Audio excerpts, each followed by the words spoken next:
Rising dramatically above the flat fields of the Somerset levels is the striking hill of Glastonbury Tor, crowned by the shell of a medieval church tower. The Tor itself is rich in legend and myth, reputedly King Arthur's Isle of Avalon. Along the steep sides of the Tor, there's a distinctive pattern of regular step terraces. Their origins are a mystery. I've come to Glastonbury to investigate the mystery of the terraces and to see if there's a connection with the myths and legends that permeate this landscape.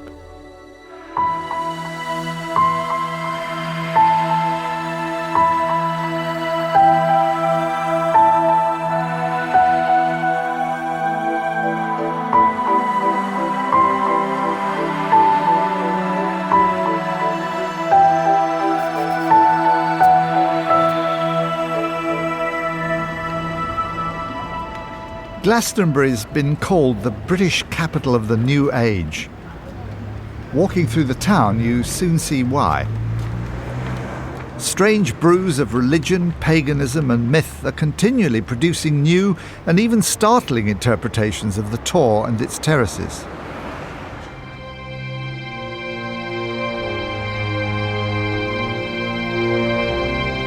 For instance, to modern witches, the Tor and the hills around it represent the body of the great goddess, Mother Earth. The Tor itself is her left breast.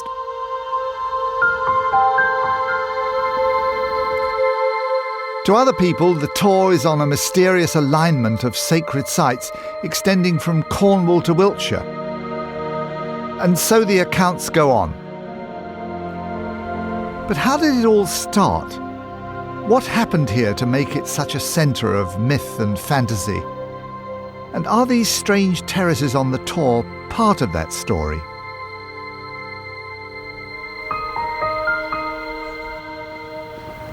It really is a superb view. 360 degrees. There's Glastonbury down there and the flat Somerset levels, and the Mendips away to the north there. The Tor is obviously a spectacular geological feature. Could the terraces themselves be natural? The product of erosion, for instance. Adrian Woodhall of the National Trust, which owns the site, recently commissioned a geological study of the Tor. I'm really impressed with how steep the Tor is. I mean, it rises so abruptly out of this flat landscape round here. How does the geology contribute to that?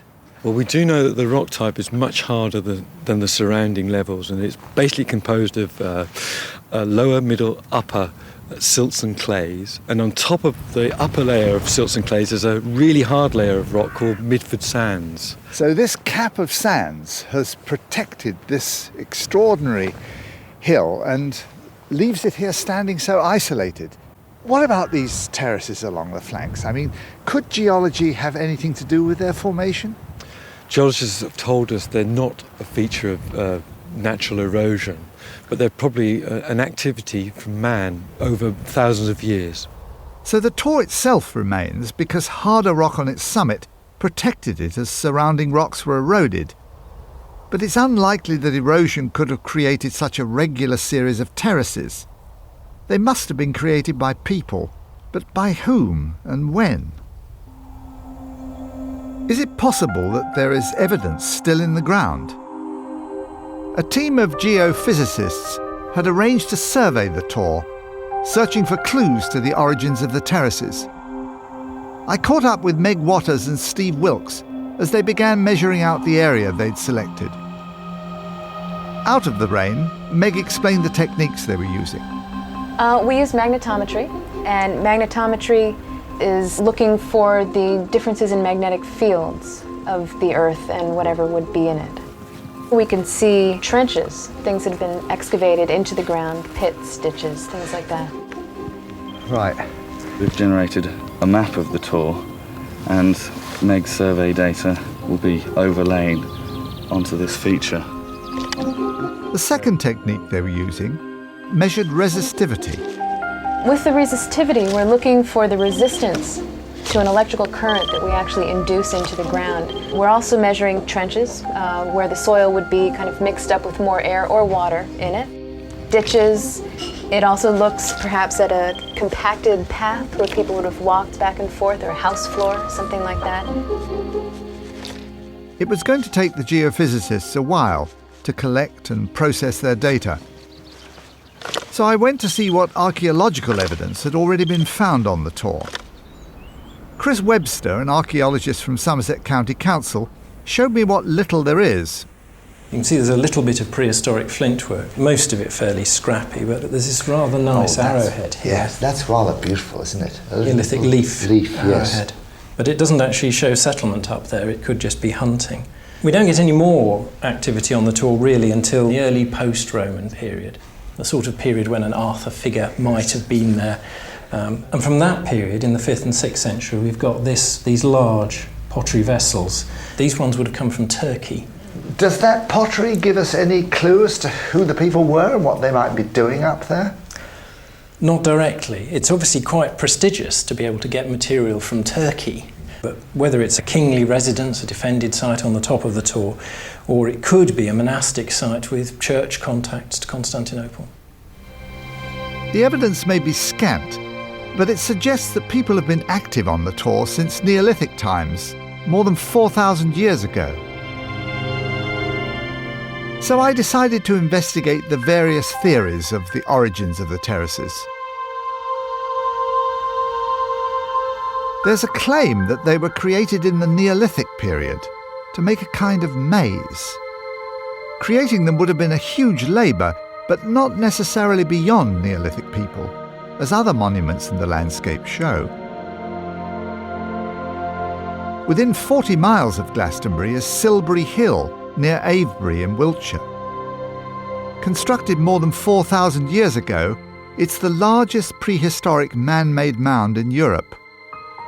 So could the terraces at Glastonbury have been a similar bit of landscape design? Historian Ron Hutton has made a study of Glastonbury and the Tor.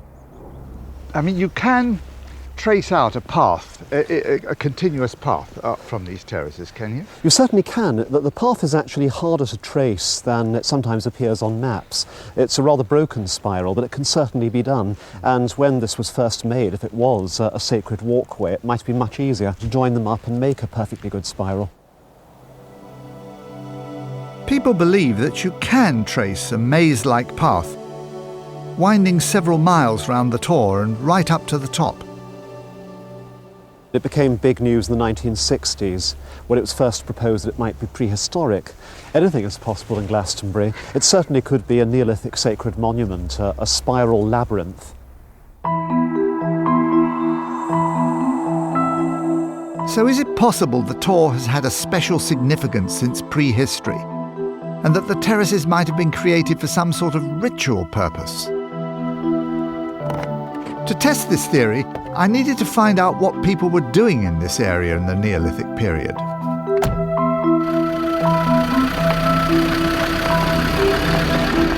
So far, the archaeological evidence consists of a few flint arrowheads, but there is another approach to the mystery. The Tor dominates a large area of flat land known as the Levels. Perhaps finding out what this landscape was like in prehistory might give us a clue to who was living here. There's a place nearby, Shapwick Nature Reserve, where environmental archaeologists have been trying to strip away thousands of years of landscape history. Using an auger, Vanessa Straker was going to take samples of the various layers of peat and silt which have accumulated here over the last few millennia.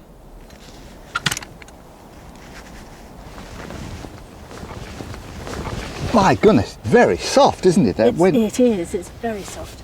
We need to twist it to try and... Yeah, fill the chamber. And this is the bit. Just by looking at the sample, Vanessa could get an instant glimpse of what the landscape was like thousands of years ago, and how it was different then. Wonderful, it's peat all the way down there. Yes, here we're probably sometime between about 4,000 and 2,500 BC.